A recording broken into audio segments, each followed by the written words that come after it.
Hello and welcome to Your Health Reclaimed with DrPND, where we help you reclaim your health with tips, tools, and resources to live your most optimal and vibrant life. Here's your host, DrPND. Hello and welcome to Your Health Reclaimed. This is your host, DrPND. Well, welcome guys. Today, this episode is going to be about the 21 preventable causes of heart disease. Now, I'm sure there's more, but I just like to bring to attention the 21 very common, very easily recognizable causes of heart disease and how these add over time. There's anything else in this podcast. This is not any kind of medical advice. Obviously, if you have any problems, please consult your physician, your doctor. But these are just, 21, again, preventable causes of heart disease that I see all the time and I work with quite a bit. So as you guys know, heart disease is still the number one killer worldwide. Okay, that's just a fact.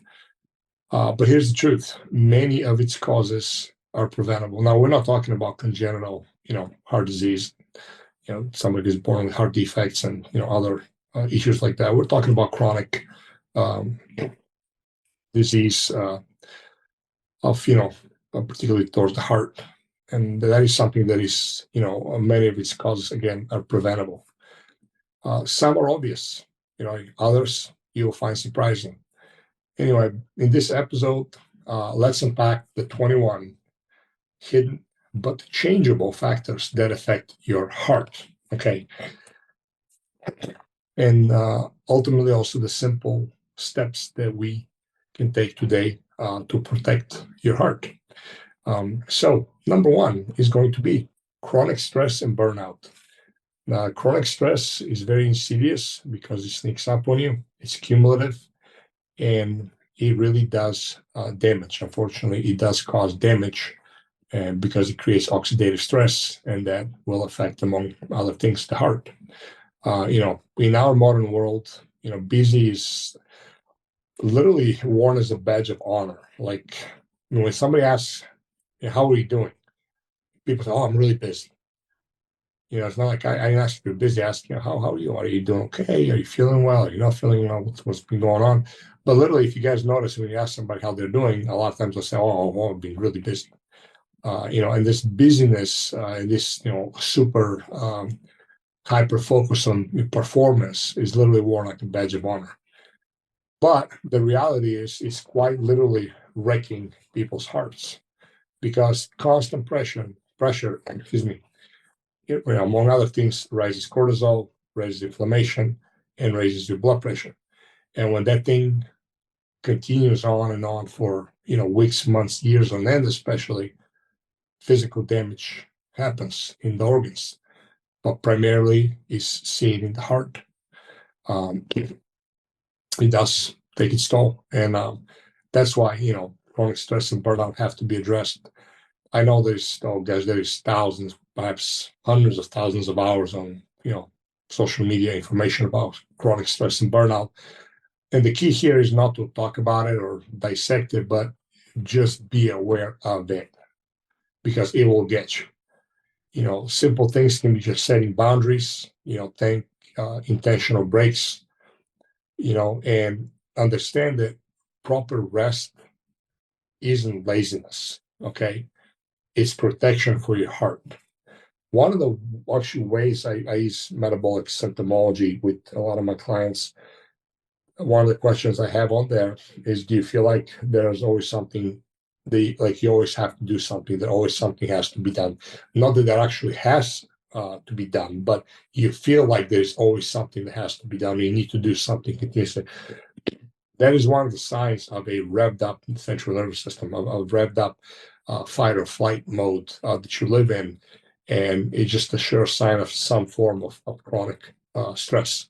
So just understand that and keep that in mind. Okay, let's go number 2, air pollution. Okay, even indoors, especially indoors sometimes. There's a lot of different particulates, they're called. That's why they measure parts per million, parts per billion. And they will accumulate. So those microscopic particles from cars, factories, cleaning agents, even cooking, can travel deep into your bloodstream, damaging arteries. And they take place over time. It's not a few times, not even perhaps even 100 times exposure, but it's years and decades on end that these things happen. Indoor air pollution is huge. One, the oxygen concentration in a lot of homes is low because they don't open their windows, and especially if you have a smaller home with lower ceilings and you have a lot of people in there, including animals. Yes, they breathe. You will have a lower oxygen concentration, higher carbon dioxide concentration, which that too eventually will hurt the heart. That's why it's very important to open your windows at least a couple of times a day for a little bit, just to get some cross ventilation. You change your air filters in the air conditioning system, and also use a high quality HEPA grade air purification system. And avoid toxic chemicals. Things like air fresheners, like Wick and Glade, again, these make a big difference. They cause toxicity. Cleaning agents. Anybody can, remember, or even now, you open the pantry door where you keep your cleaning chemicals, and you can get this whiff of those, strong scents. And they're toxic, but the problem is that just because you don't detect and sense those or smell those with your nose throughout the house, that does not mean that you're not breathing them. You are breathing them. If they're inside your cupboard or underneath the sink or your pantry, whatever it might be, laundry, just because the smell is as strong as there, it does not mean that they're not around your house. The air conditioning system will circulate everything inside the house, including toxicity. So make sure that you take care of that, because again, it will get into your bloodstream. If you're breathing it, if you're smelling it, you're breathing it. If you're breathing it, it's going to your bloodstream. That's simple as that. And eventually that will damage your arteries to some extent or another. Okay. So again, use a high grade HEPA filter, open your windows every so often, at least in the morning, get some fresh air and cross ventilation, and another time for 10, 15 minutes before bed. And also avoid heavy outdoor activities when the air quality is poor. There are apps on your phone. You can track the air quality around your area. There's many, many different things you can do, but just use common sense. But air quality, air pollution is very important. Number 3, poor oral health. See it all the time. Gum infections such as cavitations and necrosis don't just affect your mouth. Bacteria enter the bloodstream, which triggers inflammation, and that causes arterial damage, and that causes, obviously it can lodge into your heart, cause myocarditis, which obviously is a lot worse. But even if it doesn't, just those that bacterial endotoxin that get circulated in your bloodstream that come from your mouth, they will damage your arteries. There's also a lot of evidence showing how actually that bacteria that enter the bloodstream from infected mouth, that triggers inflammation, actually also clogs arteries, still causes accumulation, because ultimately damages the arteries. So brush, floss irregularly, properly, and visit your biological dentist regularly. Yes, your regular dentist, but I go as far as actually finding a biological dentist. You can just Google that in your area and go there, because they're going to look at root cause, as opposed to a regular dentist is not trained to look at deep-rooted things. You might come in, you might be clean, in general, everything might be fine. You might have a cavity or a few, regardless, and he might say, "Hey, well, let's get you, regular scheduled cleaning. Everything else looks good. You're, on your way." But you might have a hidden infection, cavitation that is brewing underneath that, and again, you have to go to a biological dentist to know that. But clean and healthy mouth equals a stronger heart. Okay, so remember, oral health. That's number 3. Number 4, that's a big one. Loneliness and isolation.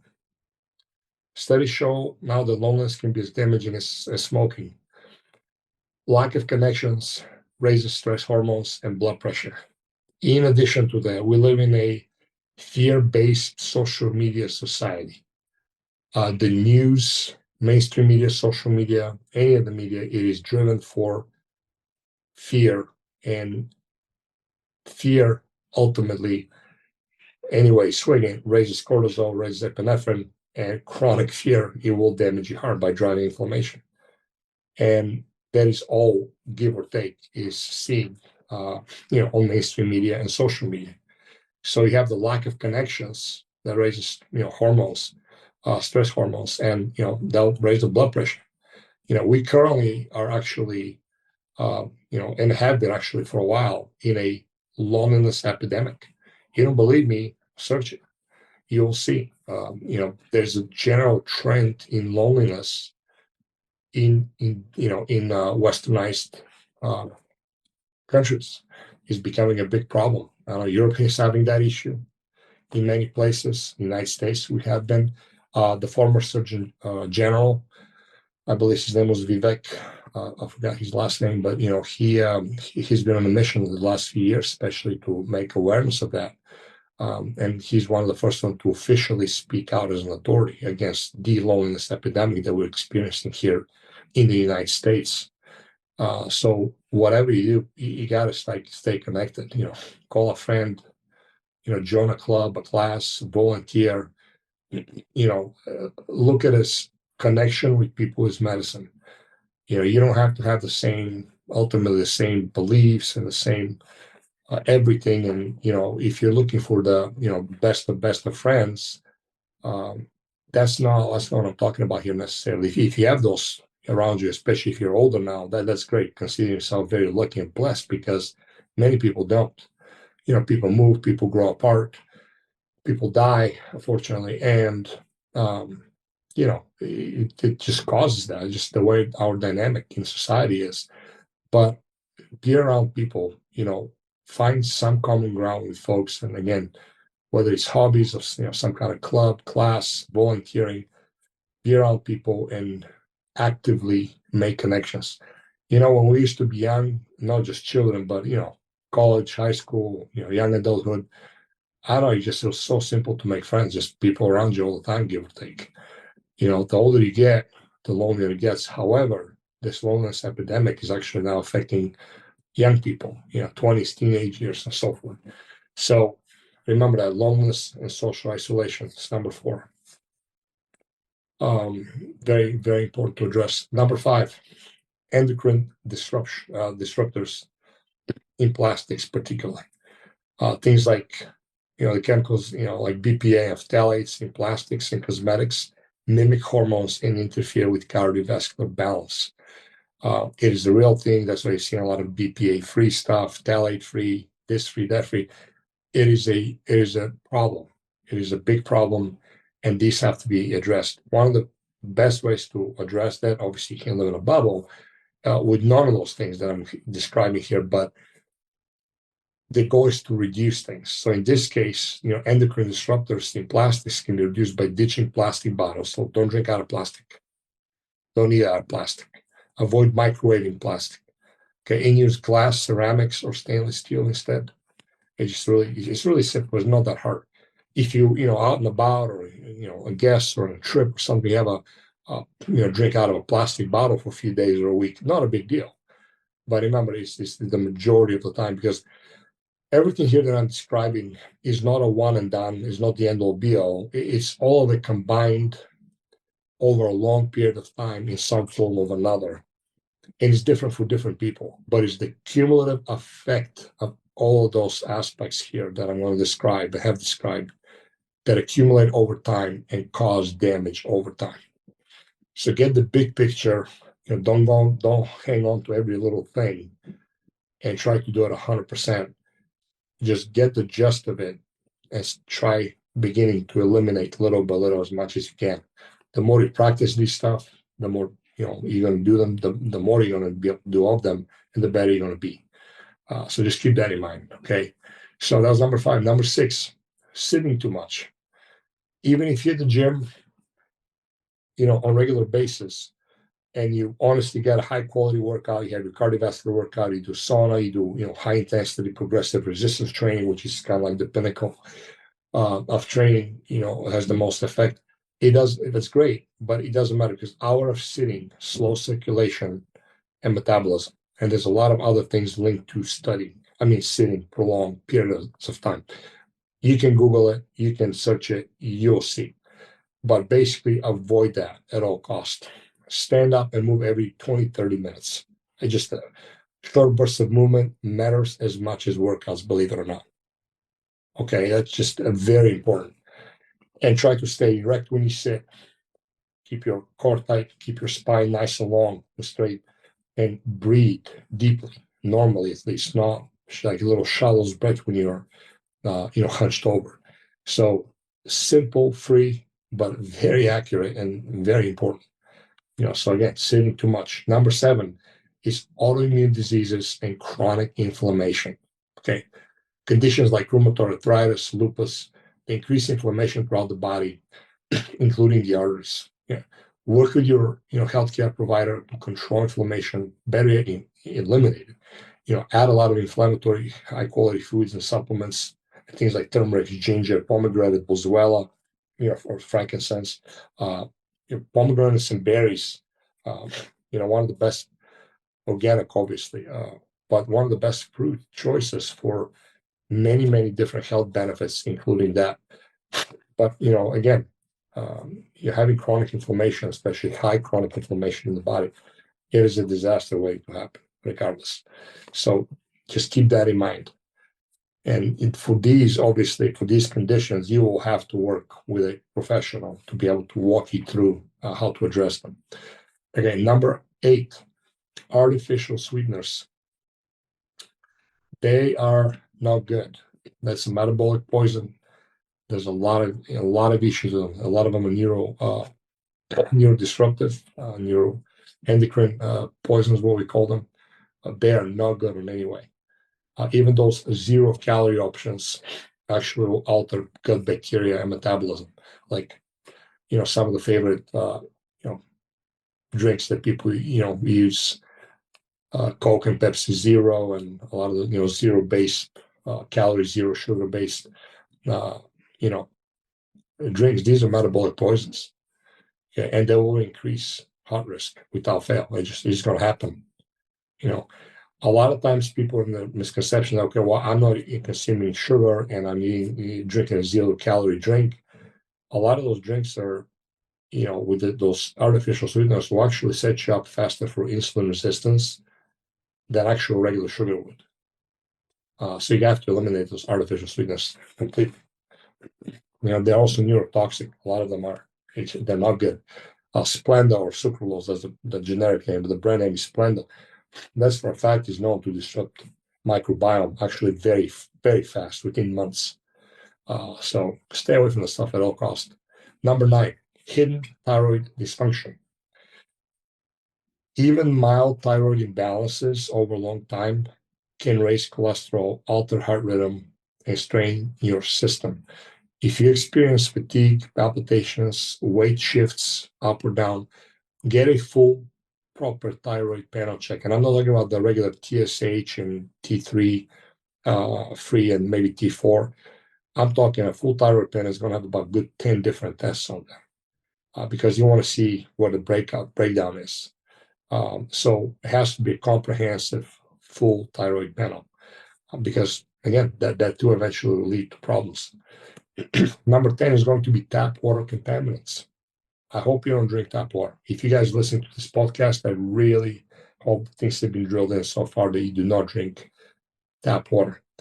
The forever chemicals, which you guys have heard, like PFAS, chlorines, chloramines, and microplastics now can disrupt hormones and raise inflammation. So install a high quality water filter. Reverse osmosis, either for the whole house or under the kitchen, sink, or even countertop options. Reverse osmosis is still and has been the gold standard. Okay, so reverse osmosis water. Number 11, holding in anger and chronic resentment. That's a big one. We live in a tense society, especially nowadays with everything going on, in 2025 here towards the end. You have a lot of tension. There's so many things are going on. It's crazy. Back to the social media, mainstream media, it's fear mongering, fear driven. A lot of negative things are being reported and happening. People obviously struggle with their own stuff from, family members, friends, who knows, and it's not good. Okay, bottled up anger raises blood pressure and stress hormones. Even if you don't necessarily feel angry right now, you just over time, and remember, it's a slow cooking problem. So over time, it can literally harden your arteries. So just you have to address it. Obviously, you might have to go to a psychiatrist, psychologist, proper counselor, but you have to talk it out. You have to let that go. Because forgiveness is freedom, and honestly, it is a freedom for your heart.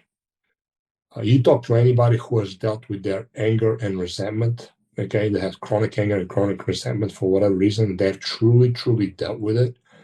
They'll be able to describe to you how free they feel. So address that. Okay, this is no joke. Number 12, two simple micronutrients that are, people talk about them quite a bit, but they still keep missing the boat. And that is magnesium and vitamin K2 deficiency. Okay. Low magnesium and or vitamin K makes arteries stiff and increases blood pressure. So from the diet, obviously, is the best. Eating organic leafy greens, certain nuts and seeds, and obviously fermented foods are the best. Or, supplement wisely. Nowadays, a lot of people will need to supplement. Okay, with food, you can never overdo things. With the supplements, it's a little hard, but it can cause imbalance at some point. So don't guess, test, get a blood test, see what the red blood cell magnesium is, see what the vitamin K is in your blood, and supplement accordingly. If you don't know how to do that, reach out to a professional. Reach out to me. I'll give you those tests. They're very simple, and then we'll be able to design a custom supplemental protocol that addresses those. It's not just the vitamin K, it's the vitamin E, vitamin A, right? It's the vitamin K1, K2, magnesium, phosphorus, calcium, the B vitamins. Also looking at other, basically a whole micronutrient panel assay. So that is the best way to go about addressing deficiencies or clinical insufficiencies is, again, just testing, don't guess where you're at, and just take supplements that, a lot of times you don't need or you shouldn't take, or you take them the wrong ratios. But those particular ones regarding magnesium and vitamin K2 deficiencies, they're very important and directly, it will affect your heart. So test, don't guess, and take, the foods and supplements accordingly. I oftentimes tell people is when you get your test, use supplements primarily for at least a few months to be able to address those deficiencies or insufficiencies properly. And then it's easy to maintain with high quality foods. So when you're eating those foods afterwards, retest in 6 months and then see how with eating these foods or with your diet in general, you're able to maintain those levels. And if you're falling short, then you might have to just supplement, permanently. But either way, again, that's something is really wise to address. All right, moving on. Number 13, toxic metals and toxic elements, things like lead, mercury, cadmium. These heavy metals build up slowly. Okay, they damage blood vessels and the heart. Limit high mercury fish. Methyl mercury is the organic mercury that's found in fish. Things like swordfish, tuna, grouper. A lot of those are very heavy in mercury. So avoid those and check for lead, old pipes or paint. And if you're wondering, do I have any, heavy metals? Again, there's some phenomenal tests out there. They're usually a combination between urine, blood, and hair, and they'll give you the ability to see what levels you're high in. I did mine, and I was surprised to find that I was not high on anything. I had very little mercury, extremely low mercury, but I was in the 40th percentile of cadmium. Well, I used to eat a lot of raw cacao and raw chocolate, like the 85, 90, even 100% organic, chocolate bars and cacao. And cacao is known to have quite a bit of cadmium if you consume quite a bit of it over a long period of time. Again, it wasn't so high necessarily, but it was just out of balance with the other ones because it was very low. There are also tests that actually give you the ability to see if your body is able to excrete and remove heavy metals like mercury. So if you wonder, get a simple test and find out. It's just really that simple. Okay, number 14, sleep time disruptions. It's not just the hours of sleep, it's the quality of sleep, and that also comes from its timing. Late nights and irregular schedules will disrupt hormones that regulate blood pressure. Okay, because among many other things, but in this case, we're talking about cardiovascular health. That's why they, disrupt those hormones that regulate blood pressure. That's why you see shift workers that work the graveyard shifts. They are, relatively speaking, much more prone to weight gain and or cardiovascular disease and high blood pressure, which that's usually the prelude to heart disease. So sleep and wake around the same time each day to the best of your ability and get morning sunlight to reset your rhythm. One of the best ways to reset your rhythm is to, as soon as you get up, within the first 30 minutes, go outside and get a natural sunlight or open a window, that it gets this natural light into your system, because that in the morning, how you wake up, it sets you up when you go to bed and how you sleep. So remember that. Sleep and wake up around the same time and get the first morning light as much as you can from the sun. Number 15, that's a big one. Vegetable oils and omega-6 overload. Way too many omega-6 fats from processed oil trigger inflammation. I'm willing to bet and even go as far as even low to moderate consumption. Eventually we'll get there. So swap industrial seed vegetable oils such as corn, sunflower, canola, soybean, and such for high quality, extra virgin, first cold pressed olive oils or real fresh avocado oils. I say fresh avocado oils because avocado is a very adulterated oil, and so is olive oil. But avocado oil has become very popular like the last, several years, especially. So you have a lot of adulteration, a lot of low quality, highly oxidized garbage oils. So even though they were avocado oils, they're nice, they're not properly handled. So you have to make sure that you're, buying the high quality product. Mamavation is a website that you can go in there and look for anything that you can think of, including oils, cooking utensils, glass, deodorants, personal hygiene, you name it, that is free of chemicals like PFAS, is high quality, non-oxidized, and so forth. But get out of those oils. These oils are horrible for you, and they will affect you without fail. Industrial seed vegetables, I've done a seminar on those numerous times. I've done podcasts on those. They are a metabolic poison, and they will affect you, without fail. So stick to, eating high quality, wild caught seafood, things like salmon, sardines, anchovies, mackerel, so forth. Even, chia seeds, if you don't eat seafood, and or supplement. You can eat krill oil, high quality krill oil, high quality cod liver oil, high quality unoxidized, fish oil, obviously. There's plankton type of omega-3 oils for those folks that don't eat fish. There's a lot, but the biggest thing is not so much taking the supplements, it really is the avoiding those oils in the first place. There's a company called Omega Quant, and you can get the Omega Check test. It's a finger stick home test that you'll be able to see how much omega-6 to omega-3 ratio you have, and what the quantities of each are in your blood, and determine how it takes. It takes about 2 years for the tissues to fully overturn and release those vegetable oils, especially if you consume regular standard American diet food for decades. So be patient with that. But also organic pasture raised meats like bison, grass-fed beef, elk, any of the red meats, pasture raised, truly pasture raised chicken and chicken eggs. Those are phenomenal for omega-3 sources as well. So ultimately, eating real food will address that regardless. Okay, number 16, common household cleaners and fragrances. So the chemicals in many cleaning products and air fresheners, such as Wick and Glade air fresheners, release toxins that irritate your heart and your lungs, even if you don't feel it. So you got to choose fragrance-free or natural options, or make your own. But swap your cleaning chemicals. There's a company called Truly Free. They have phenomenal laundry detergent and clean chemicals available. There's other ones. Again, go to mamavation.com. It's mamavation. Just Google it.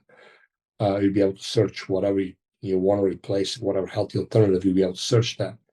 But you have to get those out, replaced. Switch your air fresheners. Get any air fresheners out of your house. If you smell it, you are breathing it. Like anytime my wife and I travel now, we do Airbnb. One of the requests I make is please do not use cleaning chemicals. And if there are any kind of scented candles and or air fresheners, do not plug those in and do not put them in whatsoever. And they respect that. They do that. As a matter of fact, I guess that's a request that a lot of people apparently do. So get those out of your house. And they are very toxic, especially those air fresheners. That includes in your vehicle as well. Anything they spray, anything that's plugged in, get rid of them.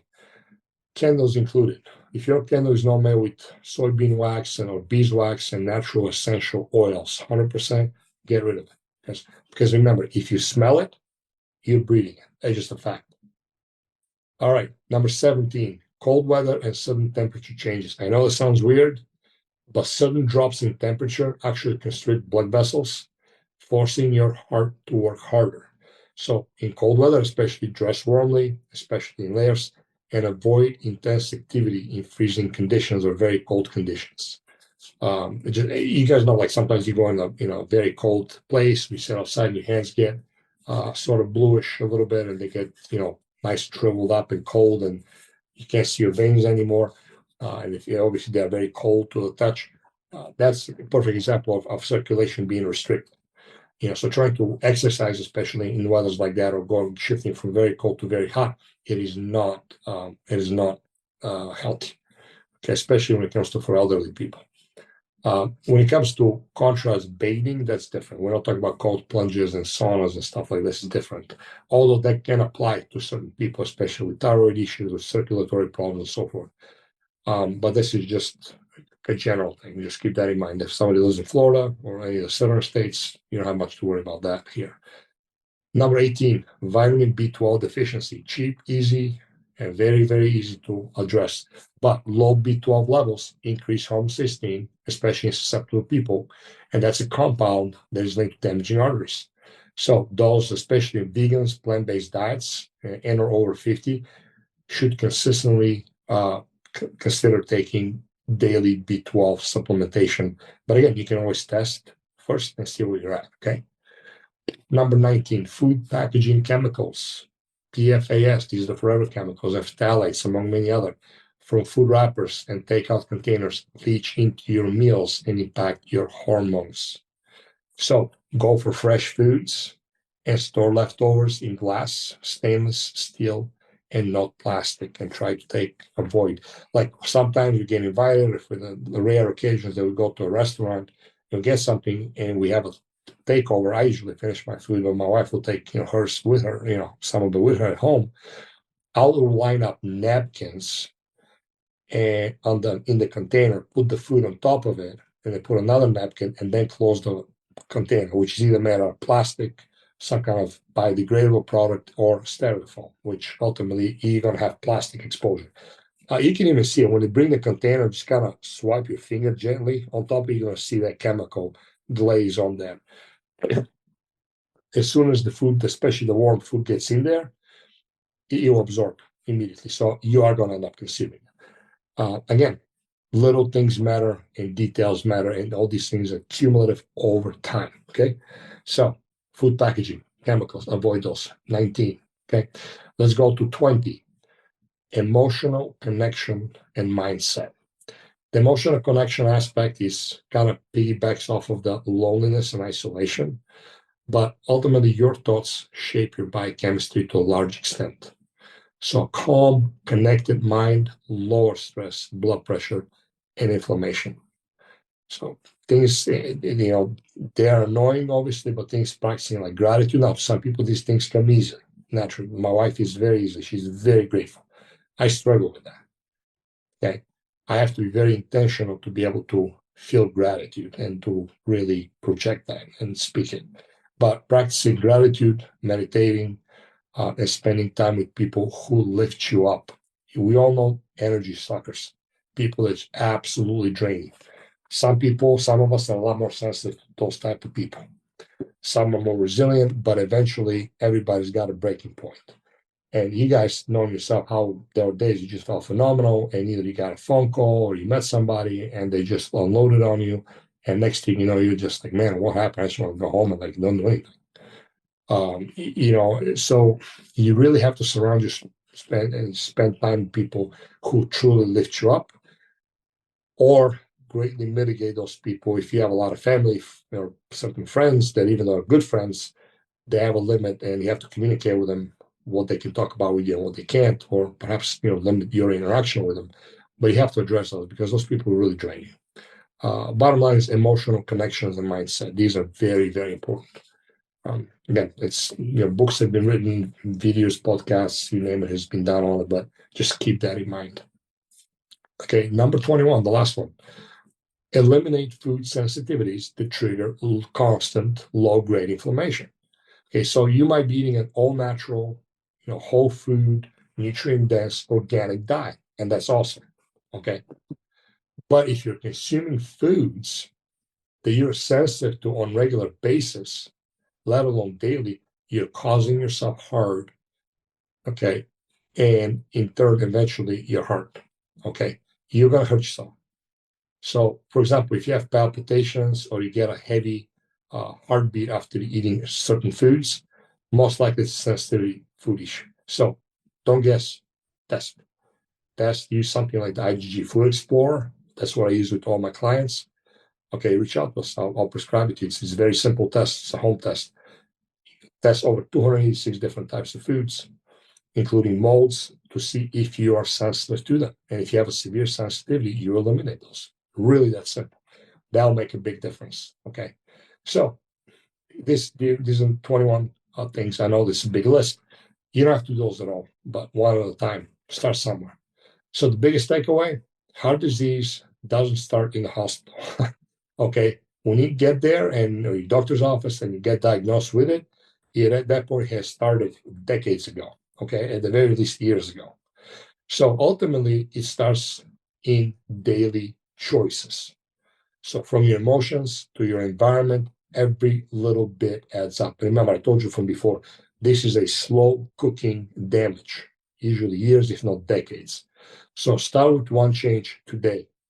Work on that and perhaps add one change once, one change a week, one change every 2 weeks, one change a month.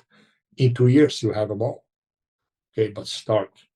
Okay, so move more, rest deeply, stay connected with people, love people, and live with awareness. Okay, because your heart deserves it. You deserve it, and honestly, your loved one deserves it as well. So this is it for today.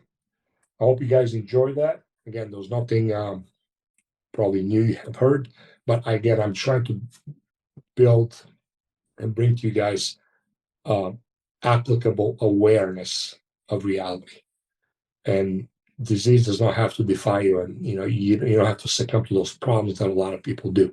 So I hope you enjoyed it. I hope you guys can take heed and apply it to your lives. And until next time, this is Dr. PND.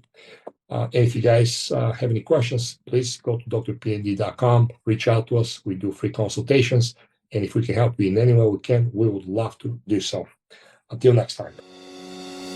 Thank you for your valuable time and for listening to the Your Health Reclaimed podcast with Dr. PND. Be sure to hit the subscribe button and share this episode with a person you know it can help. If we can help you in any way, or you would like to connect with Dr. PND, please visit drpnd.com. That's drpnd.com.